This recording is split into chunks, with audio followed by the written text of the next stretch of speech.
Hello, my name is Sean. With me today is Dogzilla and an IV bag. And this is Pedals4Paws.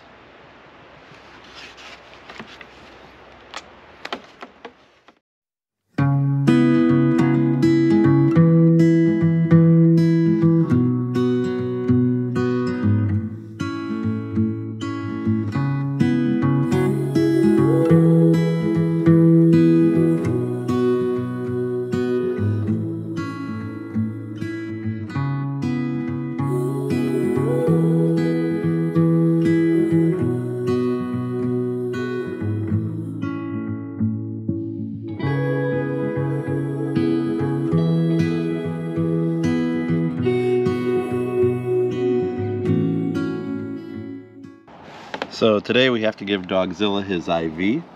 He gets Plasma Light A every 2 days, and this is to help flush his kidneys out. The vet did clear me to do this at home, so that's what we're going to do.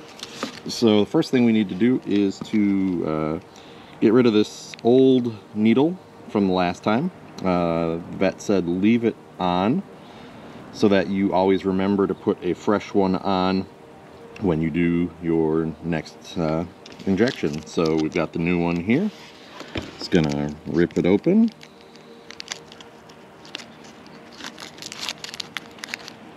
And voila, we've got the new needle. To get rid of the old one, you just have to unscrew it and pull it. And then put the new one on and screw it in place. And we're ready to go. And the next thing you need is a patient. This one would be much easier to work on, but unfortunately that's not the real Zilla. We're going to work on this Zilla. So we're going to get his IV up higher than he is, so that gravity will feed the liquid down into him. Then we uncap his needle. You grab a spot back by his shoulders, because the skin is really loose there. Pick it up kind of like a tent. Stick your finger in there. Just make it really loose. You can see it pinches him just a little bit, but he's okay overall. The IV is in. Now I just have to open it up by rolling this down. And we're working.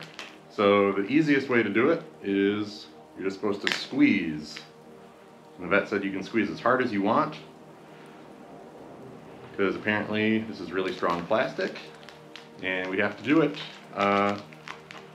In this case, he's at fluid level 3 right now. We want to do it till he gets down to 5. So this will take quite a while. And usually he's fairly good about just laying here and taking the injection. You good boy?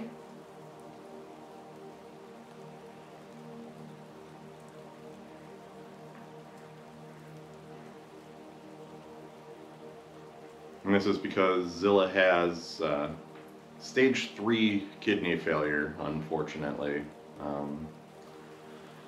So we started doing this because he was getting ready to go in for cancer surgery for the soft tissue sarcoma, or at least that's what we believe the original one was, on his forehead. And being a stage 3 kidney failure patient makes Zilla high risk for surgeries. So in order to reduce that risk, one of the things that you can do is flush out the kidney system to make it a little cleaner for him, so that the anesthesia won't hit his kidneys quite as hard.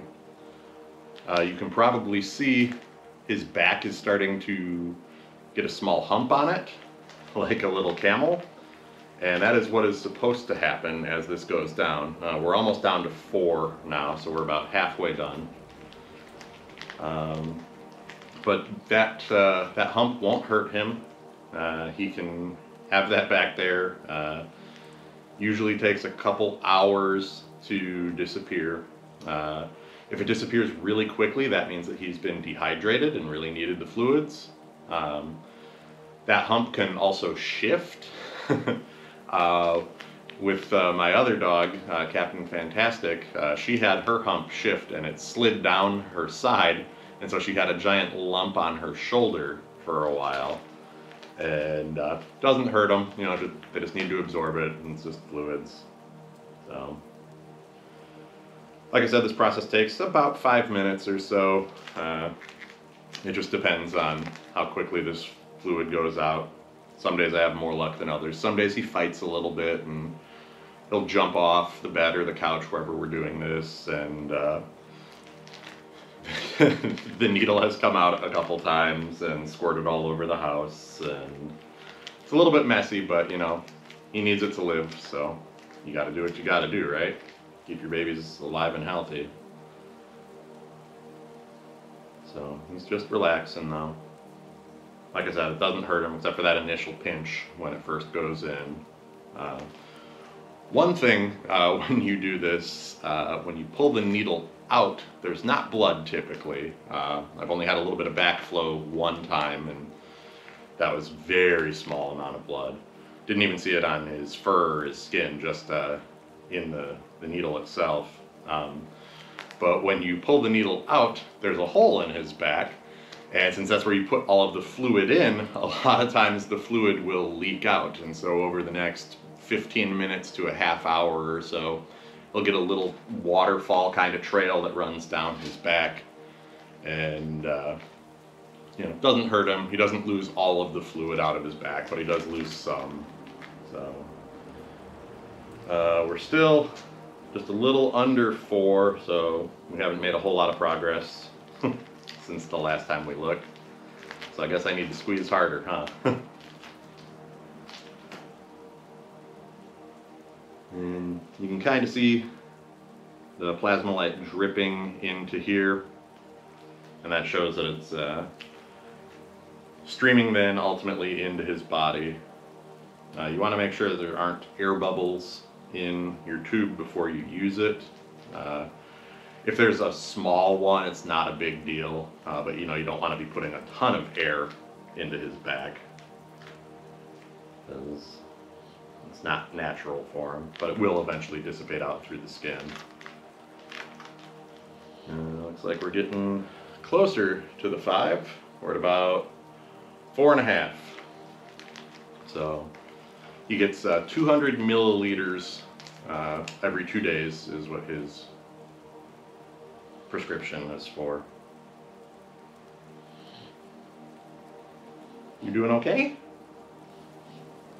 Yeah, we're almost done. Just a couple more minutes. Just a couple minutes, buddy. Nope, don't go. Nope, nope. See, that's how you can have a bad incident where the fluid comes all the way out, and, or I mean the needle comes out and gets all over the house. So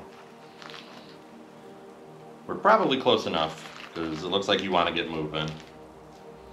So yeah, we're just a little bit above that 5 mark, so we're going to call it good. So I'm going to lock off the IV so that fluid doesn't spray everywhere. Now that that's locked, I can pull the needle out and then recap it. And that's all we need to do there. I'll give you a little close-up on his hump and the fluid leak that's coming out. You okay, buddy? So you can kind of see the trail there. Let me go flip on a light.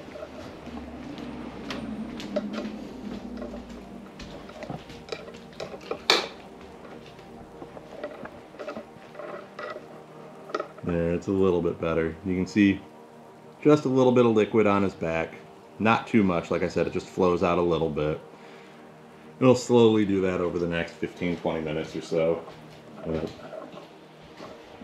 That's my little hunchback. You doing okay, buddy? You doing okay, Zilla? Yeah, Daddy loves you. Daddy only does this to help you out. You know that, right? Daddy would never hurt you. No, you're a good boy. Love you.